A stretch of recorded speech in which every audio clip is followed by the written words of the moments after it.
بسم الله الرحمن الرحيم. اهلا بحضراتكم. زي ما حضراتكم شايفين ان انا شغال في صنعة او في منتج ببيعه للناس.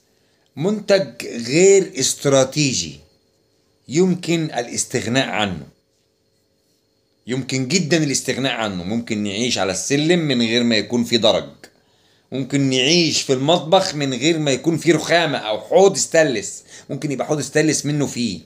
ده شغلي، انا بوصف شغلي.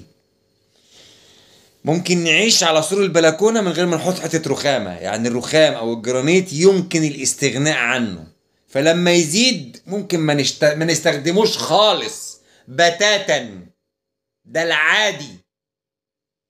لكن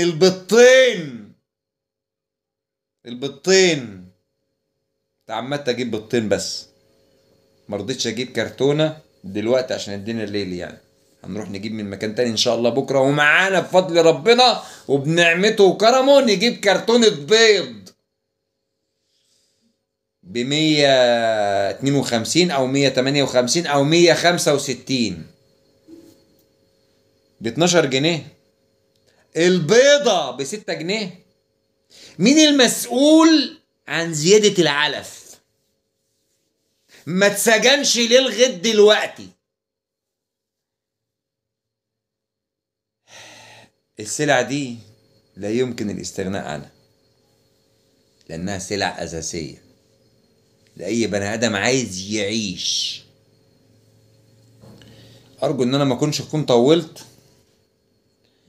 وشكرا لكل حد زود بجشع من غير مبرر، غير إن هو عايز ينغص علينا عيشتنا. أي واحد بيزود منتج في صنعته ومفيش حاجة خلته يزود إلا الجشع، ربنا ينتقم منه.